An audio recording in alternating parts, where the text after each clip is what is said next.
Office में रहते हुए तो उनको कर्मचारियों से बात करनी पड़ती है, लेकिन जब वो घर में प्रवेश करते हैं तो भूल जाते हैं कि हम किसी के पति हैं, किसी के बेटे हैं, कहीं मेरा भाई भी है, कहीं मेरे बच्चे भी हैं, कहीं मेरा परिवार भी है।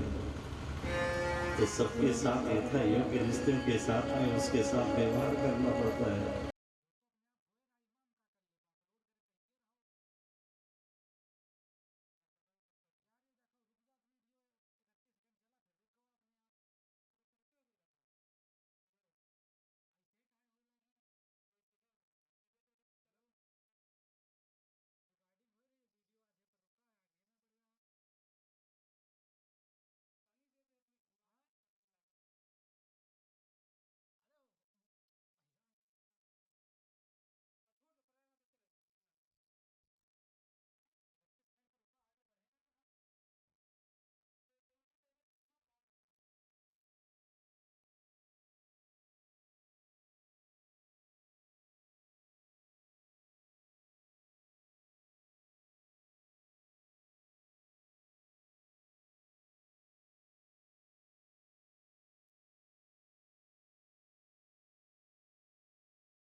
सदा कुटिला बाबूजी घर में रहता था, घर का परिवार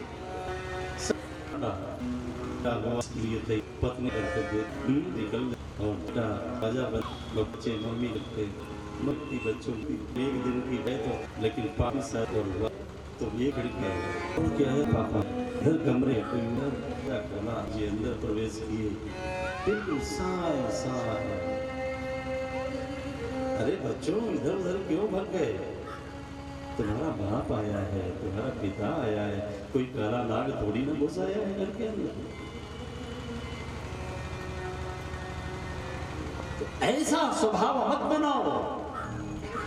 अगर जीवन का वास्तविक सुख लेना है तो प्रेम रस को अपनाओ।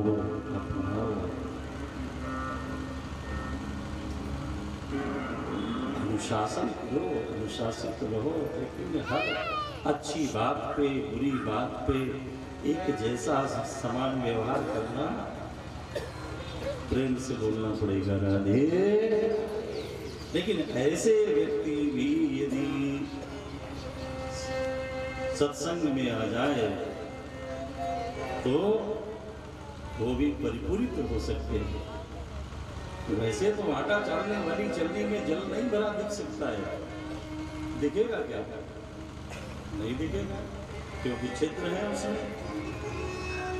लेकिन उसी चलनी को यदि हम किसी सरिता में, नदी में डुबो के रखते हैं और निर्मल जल होता है तो वो चलनी भी मुझे भरी हुई प्रतीत होती है।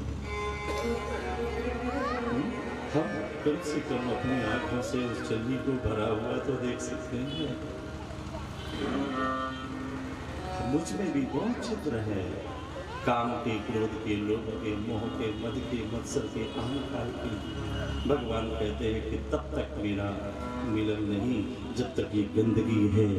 हम वहीं मिलते हैं जहाँ निर्मलता होती है, जहाँ पावनता होती है। निर्मल मन जन सो मोहि पावा, निर्मल मन जन सो मोहि पावा, मोहि कपट छल छेदन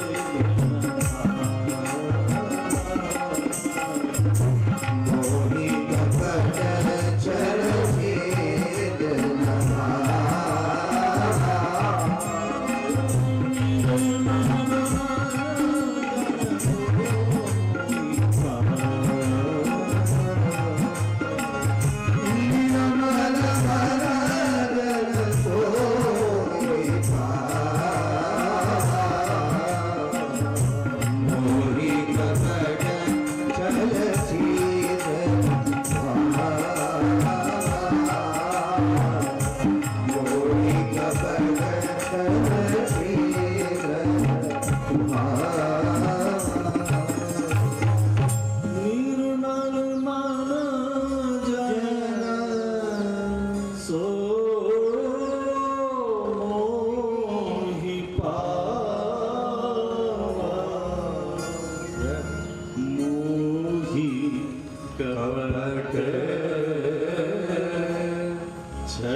छल छिद्र न भाव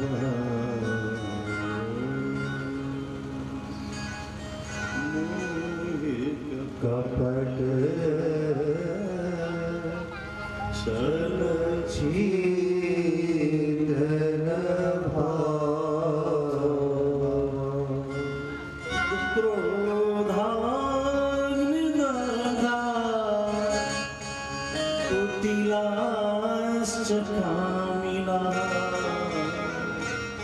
सप्तायज्ञे न करो पुनं सत्येन हीना पितृमातृदूषिता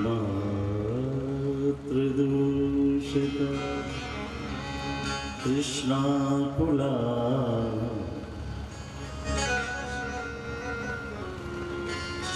समधर्मवर्जिता ये दम्बिका मदसर्णाभिहिंसितः सप्ताहयज्ञे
ठंडी है, कुटिल है, तब भी यदि मैं आप समय भी कुछ भी रस जो भी यदि रों से कर जाता जीवन जीने की बदल जाते हैं।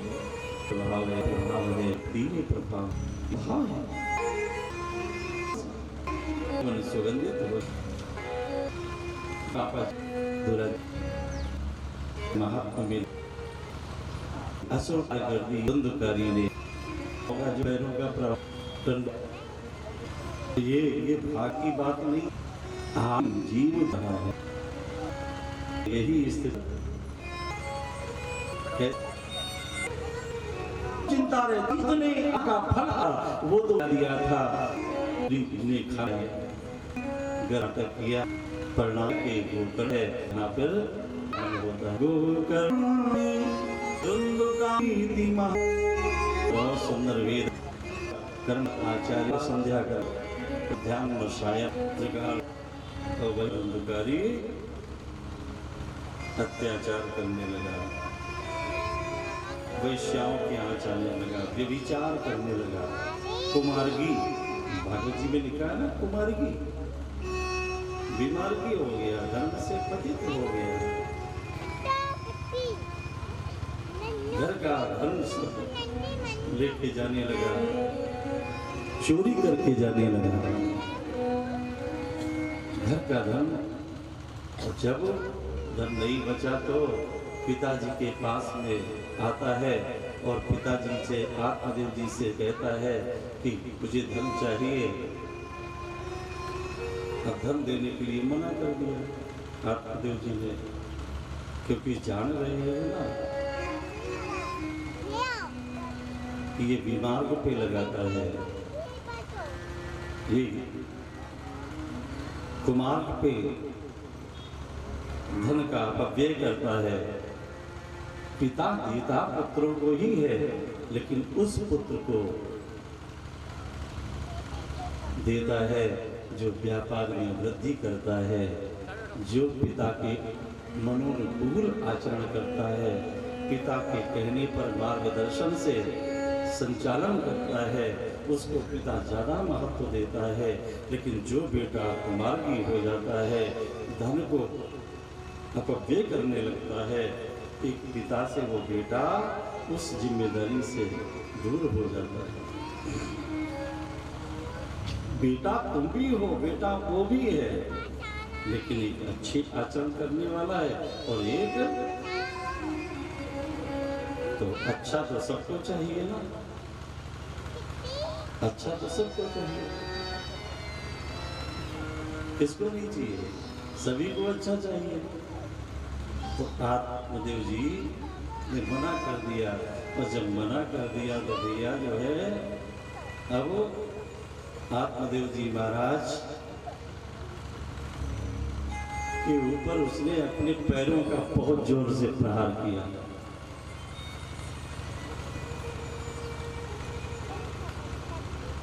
इतना प्रहार किया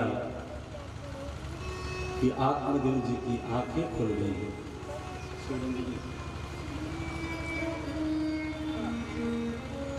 आत्मदेव जी की आंख खुल गई। मन में सोचा, मैंने संत का कहना मान लिया था। जब हम देह त्यागने के लिए जा रहे थे तब मार्ग में संत मिले थे और संत ने मुझसे कहा था, तुम ये आत्महत्या क्यों करने जा रहे हो? तो मैंने कह दिया था कि मुझे वंशवर्धन चाहिए, मुझे संतति चाहिए, मुझे बेटा चाहिए। और उन संत ने मुझसे कहा था कि आपको जो मैंने तुम्हारे 7 जन्मों का अवलोकन कर लिया है, एक जन्म की तो बात छोड़ो, तुम्हारे 7 जन्मों तक कोई संतान नहीं होने वाला है, कोई बेटा नहीं होने वाला है। तो मैंने जिद किया कि नहीं नहीं, मुझे बेटा चाहिए, मुझे वंशवर्धन चाहिए। संत ने बहुत मना किया, बहुत मना किया, फिर भी आत्मदेव जी नहीं माने और आत्मदेव जी ने कहा कि मैं आपके सामने अभी प्राणों को त्याग दूंगा। संतों ने मन में संत विचार किया, ये तो विचित्र बात है, मेरी उपस्थिति में कोई मरे, मैं अपराध का भागी बन जाऊं। तो संत ने अपनी झोली से अपनी साधना का फल दिया था। आत्मदेव जी सोच रहे हैं, आज जब उस बेटे ने पैरों की ठोकर मारी कि काश उस समय मैंने समझ लिया होता। मुझसे संतों ने यहाँ तक कहा था कि पुत्र के लिए तुम क्यों रुदन कर रहे हो, साधना करो, आत्मा में ही आत्मदेव तुम परमात्मा का चिंतन करो, तुम मुक्त हो गए।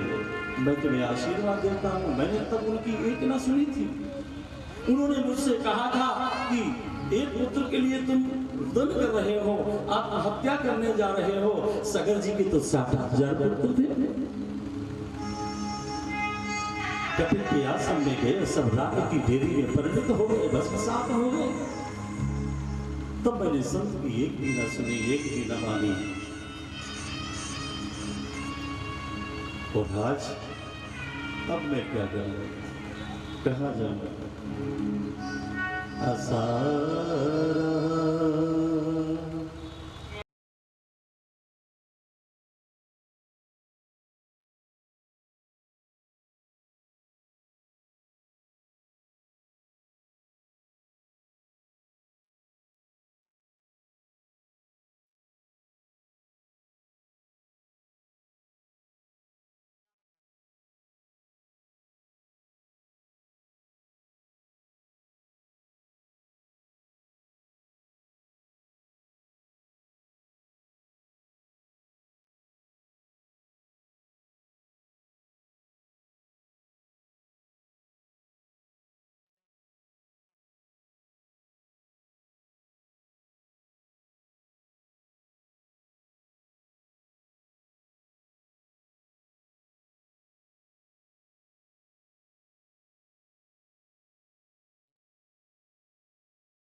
सारो दुख भी मुक्त से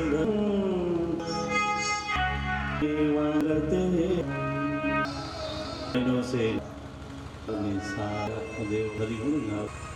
अब घर में झलके की ठोकर उसी समय गणवी ने कहा एक संज्ञा की के वचनों किया तो आपकी जिद पूरा कर दिया, लेकिन आप प्रसाद हूँ जो आप कहते हैं अभी भी कुछ बिगड़ा तो एक भटका होता है जो सब घर के रास्ते पे पिताजी छोड़ो नहीं। और ये जो ममता तुम्हारी शरीर में लगी है, इस देह में लगी है, इसमें जो तुम आसक्त थे, ये आपने इतना जीवन हो गया समझने का प्रयास ही नहीं किया। देस्तिमां सुधीरे व्यमतिं त्यजस्वं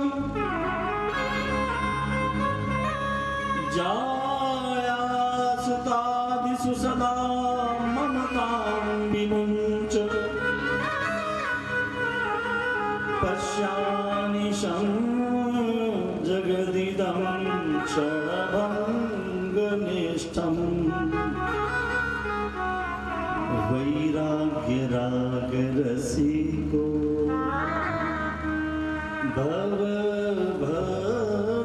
भवभक्तिनिष्ठा वैराग्यभावरसिका भवभक्तिनिष्ठा धर्मं भजस्व सततं त्यज लोकधर्मान्।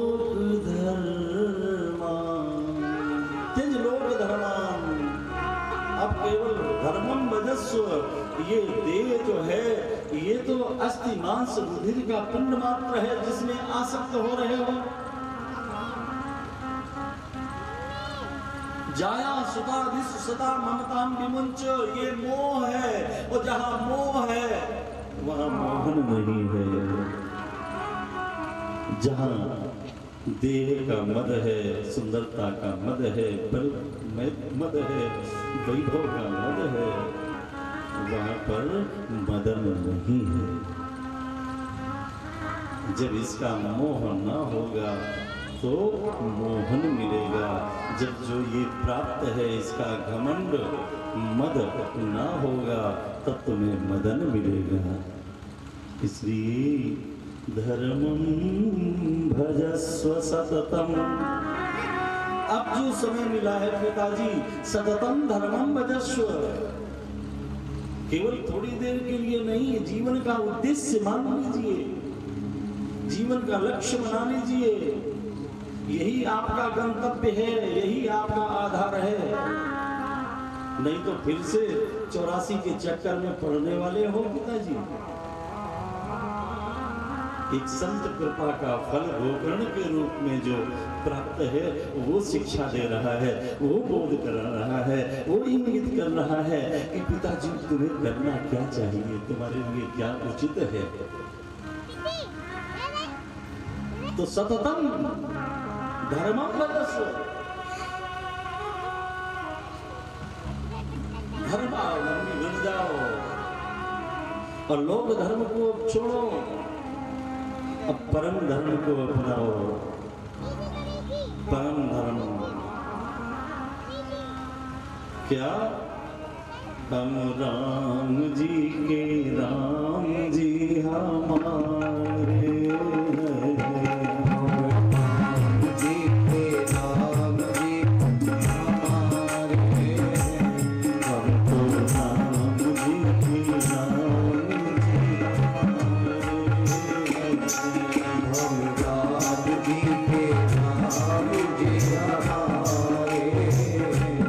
सारे जग के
यही बोले, बिल्कुल बोलेंगे। मेरी जोर बोलो तो हमको आइए, जोर बोलो कि पहुँच तो जाए, जोर से बोलो। तो रागीरा हमारे भाई की तगड़ी भाव से बोलिए। आप लोग इतनी कुर्सी सामने आओ, जो असमर्थ से पीड़ित है उनके लिए एक व्यवस्था है। बाकी जो सकते हैं चल सकते वो सब सामान आनंद है। हम तो बोलो रामारे लाइन भूल जाती है।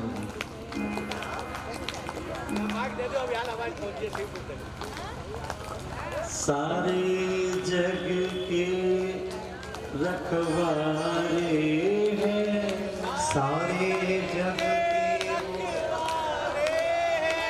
जय हो।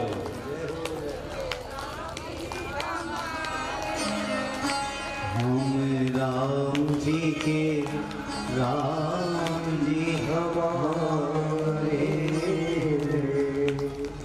सारे जग के रखवारे हम सब की राज दुलारे हम सब के प्राण प्यारे दीनन को नाथ उबारे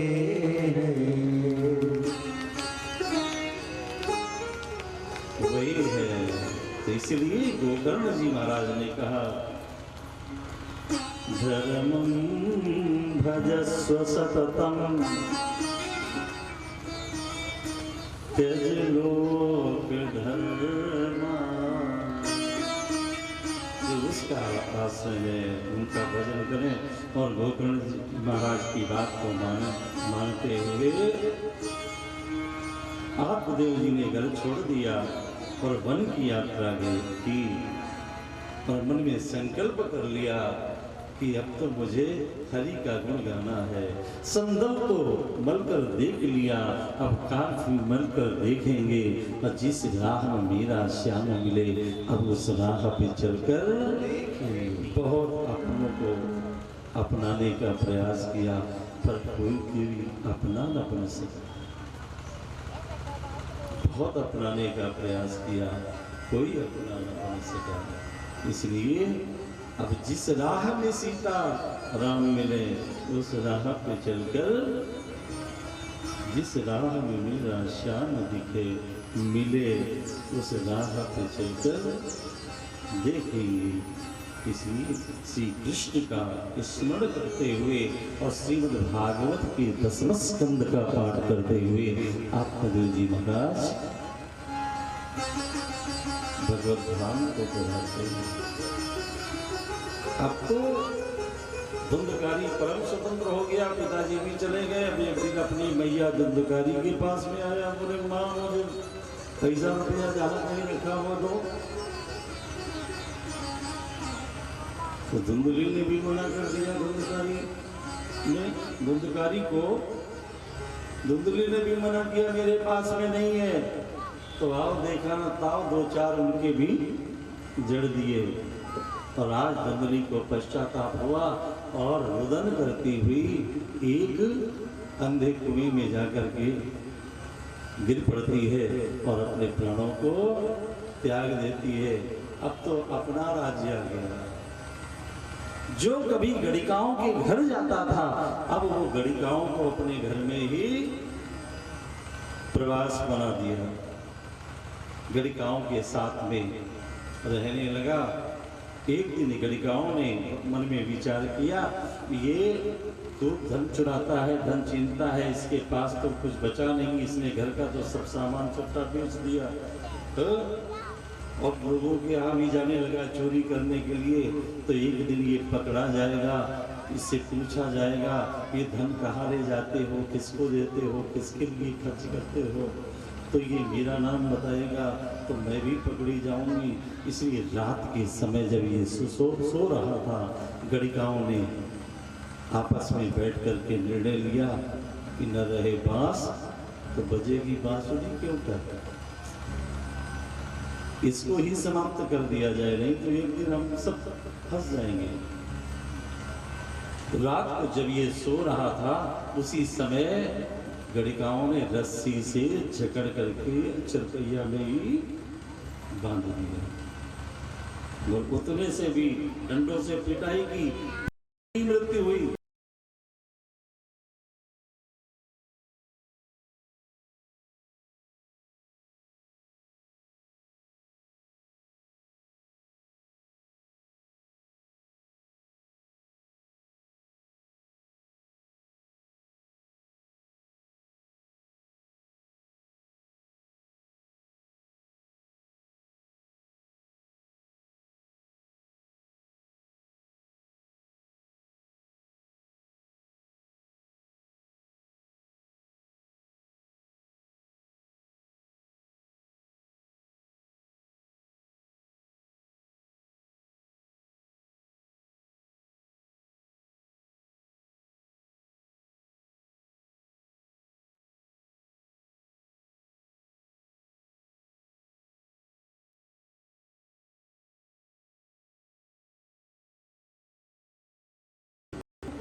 चलता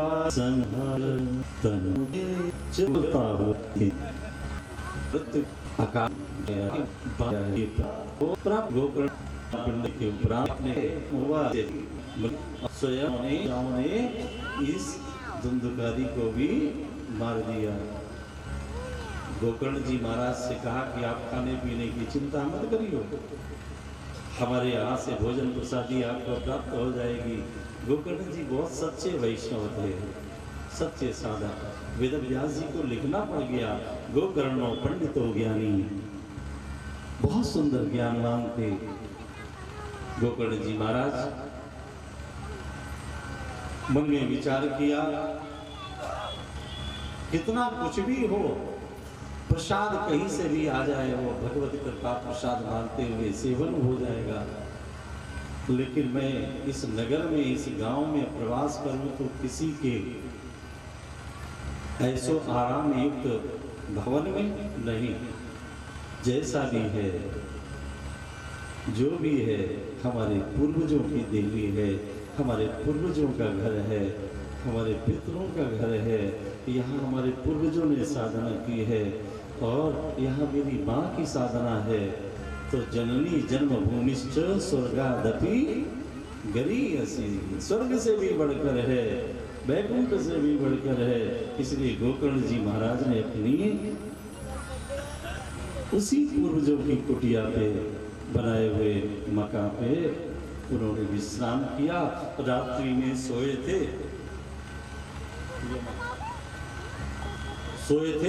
उसी समय गोकर्ण जी महाराज के सामने की स्थिति घटी।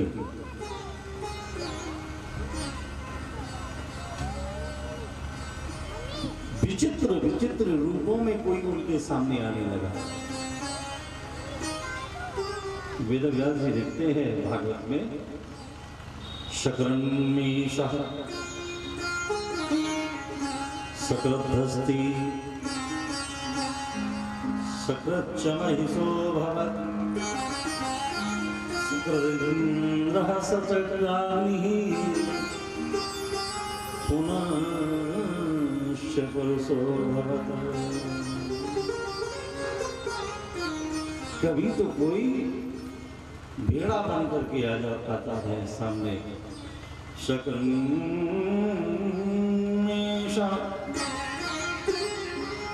सकल हस्ती, कभी कोई हाथी बन करके आता है। सक्रच महिषो भवत्, कभी कोई भैंसा बन करके सामने आ रहा है, भयंकर रूप लिए हुए, डरावना। कभी इंद्र का रूप धारण करता है।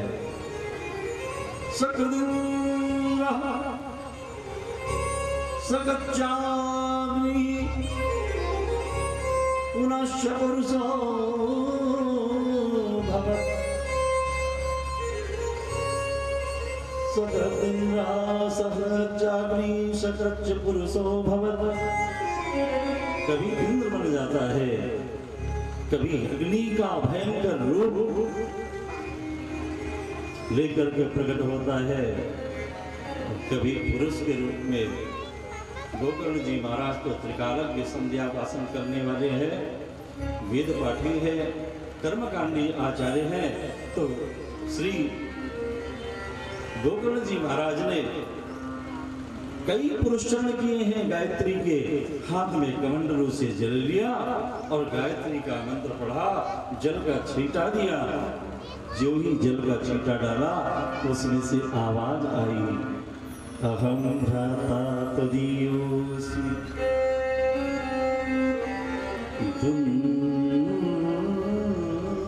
धुंधुकारीति नामतः।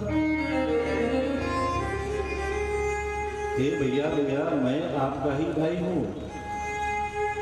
अरे धुंधकारी तुम? हाँ, अहम भ्राता त्वदीयोऽस्मि, मैं धुंधकारी। भैया मैं धुंधकारी हूँ। अच्छा धुंधकारी, तो फिर ये सब कैसे हुआ? इस स्थिति को तुम कैसे प्राप्त हुए? बोले भैया ये मत पूछो, स्वकीयेनैव दोषेण, ये हमारे ही अपने क्रियमाण कर्म है जो मुझे इस दशा को प्राप्त हुए, इस स्थिति को मुझको प्राप्त कराए। इसमें किसी का कोई दोष नहीं है, ये मेरे ही कर्म है, जिससे कि ब्रह्मत्व मेरा नष्ट हो गया, गलत दिशा में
गया।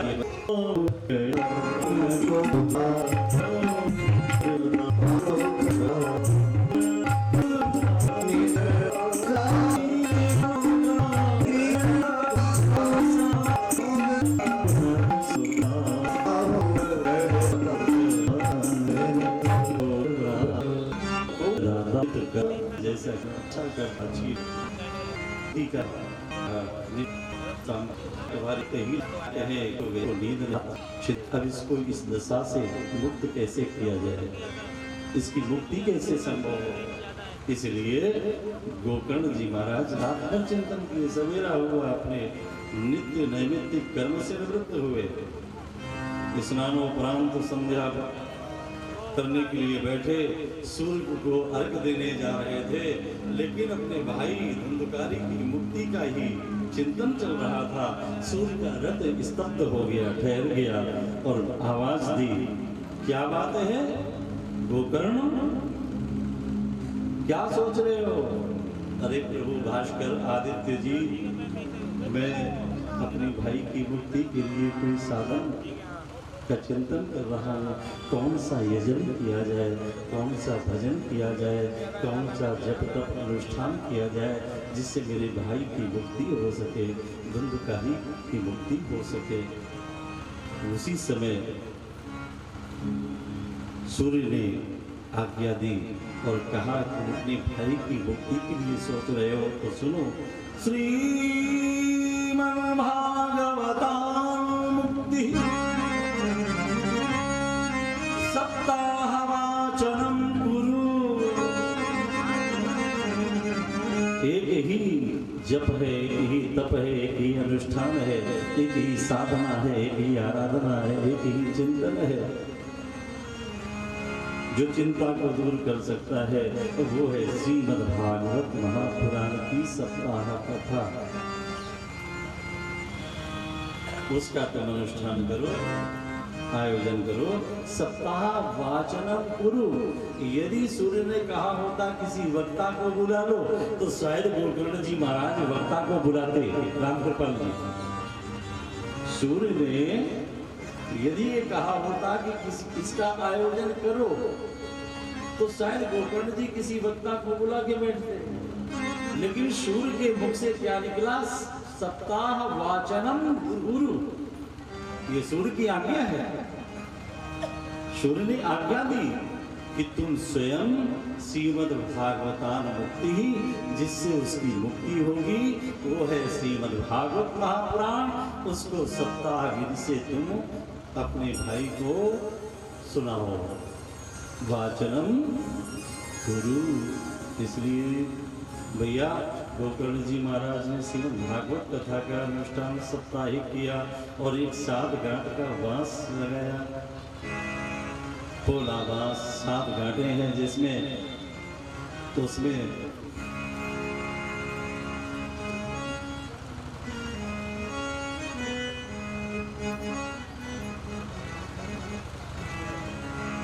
अगर नाथ देखोगे अवगुण हमारे। सप्ताह वचन गोकर्ण जी महाराज ने किया, सभी ऋषि गण पधारे, सप्ताह विधि से अनुष्ठान और 7 गांठ का बांस जो लगाया उसमें धुंधकारी का आवाहन किया।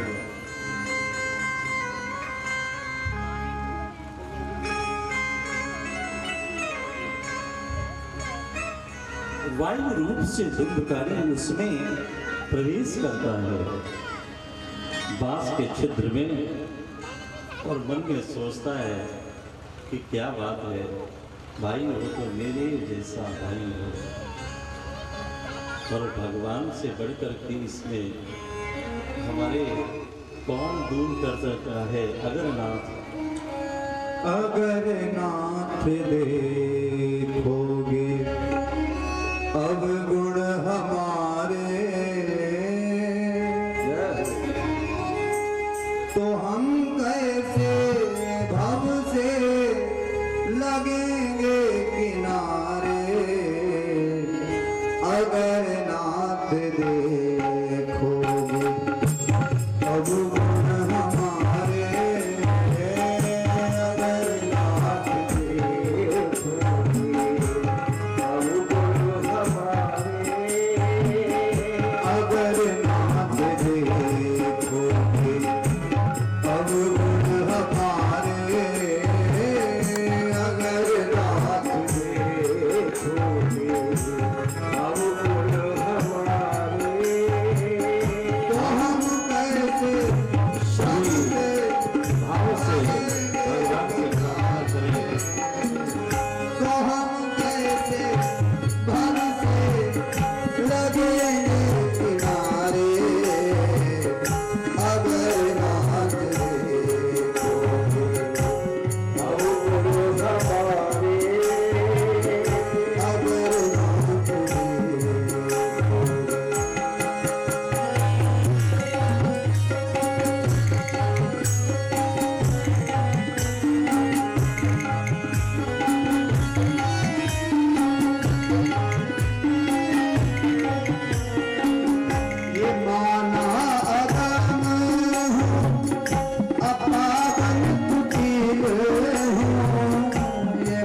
धुंधकारी ने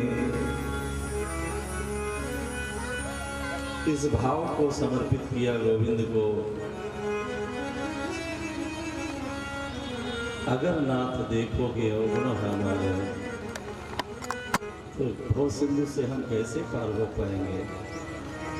हमें अपराध ही अपराध है, अवगुण ही अवगुण है, लेकिन प्रभु मोरे अवगुण चित्त न धरे।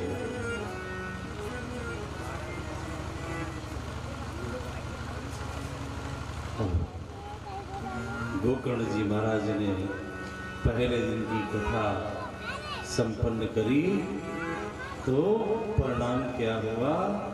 सांझ को जैसे ही जय का उद्घोष किया तो पहली ग्रंथि विभेदन, पहली ग्रंथि टूट गई। ऐसे ही क्रमशः दूसरे दिन तीसरे दिन की कथा की पूर्णता पे तीसरी ग्रंथि टूटी। चौथे दिन की कथा के उपरांत चौथी, पांचवें दिन की कथा के बाद में पांचवी, और छठे दिन के बाद में छठी, और सातवें दिन के बाद में एवं सप्तदिनैश्चैव सप्त ग्रंथि विभेदनम। सातवीं गांठ भी टूट गई। परिणाम आश्चर्य में घटा। उसी बांस में से जो है दिव्य सौंदर्य, आभा, प्रभा, प्रतिभा को लिए हुए दिव्य रूप धरो जाता तुलसी दाम मंडिता पीत वासा घनश्याम मुक्ति कुंडलान्विता। इतना सुंदर पीले पीले वस्त्र पहने, सुंदर माला पहने, हीरे पुगराज पन्ना मोती माणिक आदि रत्नों से जटित सुंदर केस है, घुंघराले सुंदर स्वरूप है। क्या रावण निधि को प्राप्त हुआ कथा का प्रभाव उस धुंधकारी को और अपने भाई गोकर्ण के चरणों में साक्षात दंडवत किया, प्रणाम किया। अपने भाई गोकर्ण को प्रणाम करता है। वेद व्यास जी लिखते हैं ना,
देर में जाना है दलों के अतरम दिशा ब्रह्मच को सिद्धि करे।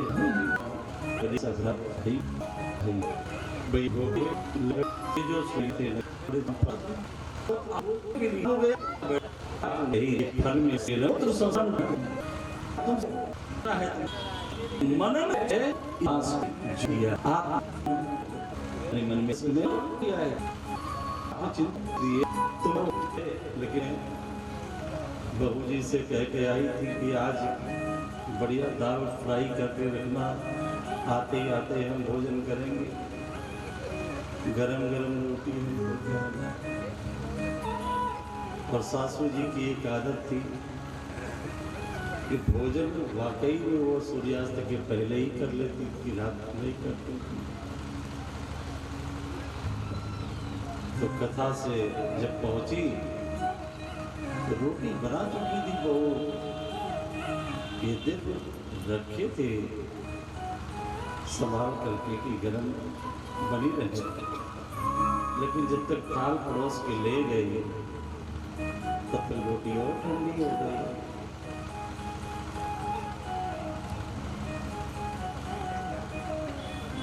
अब तो सासू जी ने रोटी भी ठंडी है, ये दाल भी ठंडी है, ये चावल भी ठंडे हैं।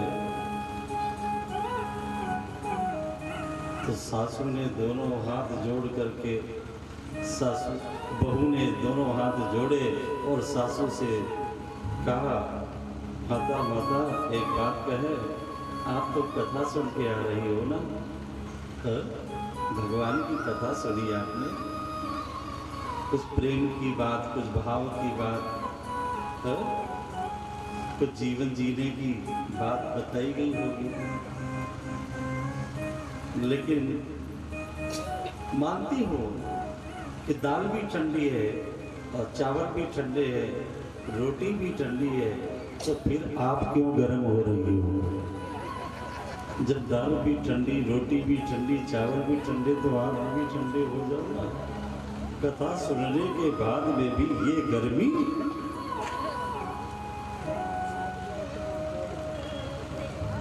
और सास का मतलब ही यही होता है।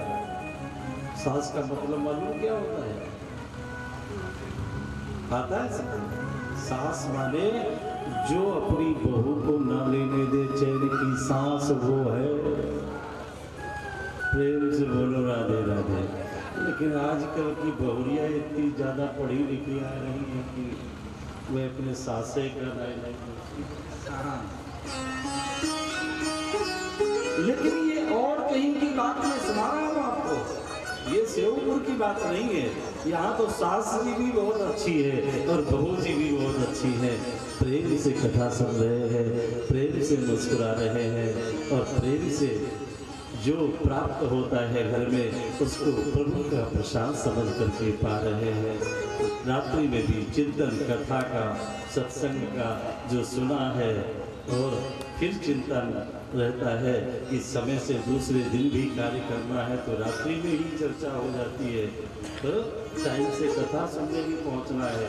आज दिनचर्या में आज भी परिवर्तन हुआ, ये नहीं होना चाहिए। भोजन जिसको भी करना है 11 बजे प्राप्त कर ले, ताकि थोड़ा भोजन को भी एडजस्ट होने में थोड़ा सा समय मिल जाएगा। और 12 बजे आपको कथा मंडप में होना ही होना है। 12 बजे व्यास जी आकर के बैठ जाए तो ये नए विचारण से कथा चल करके आपके सेवपुर में आई है। नए विचारण से जहाँ पर इसका लेखन हुआ, जहाँ पर सूत जी महाराज के द्वारा सौनकारी 88,000 ऋषियों को इसको श्रवण कराया गया, लेखन भी और वाचन भी उस केंद्र से आपके पास में आई है। मैं सोच रहा हूँ कि अपने पूर्वजों के निमित्त पितरों की भूमि, माता पिता की इस भूमि पर जो हमारे शिवो साहब आयोजन कर रहे हैं, ये इस माता पिता की बड़ी कृपा है, पूर्वजों की कृपा है, बड़ी कृपा है। आज वो कितने प्रसन्न हो रहे हैं।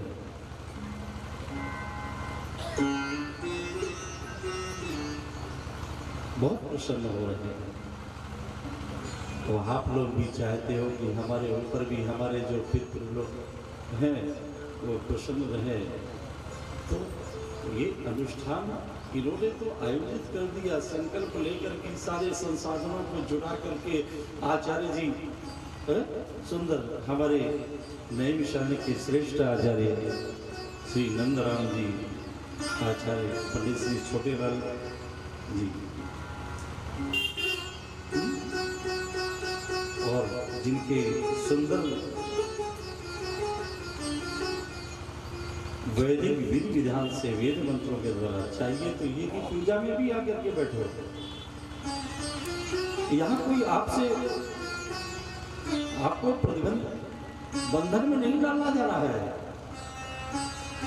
आप सब भी आइए, अपने भाव पुष्प को अर्पित करिए। एक तुलसी पत्र ले आइए, क्योंकि मेरा गोविंद तो रिश्ता है तुलसी दल पे। तो भागवत जी को अर्पित करिए, जरूरी नहीं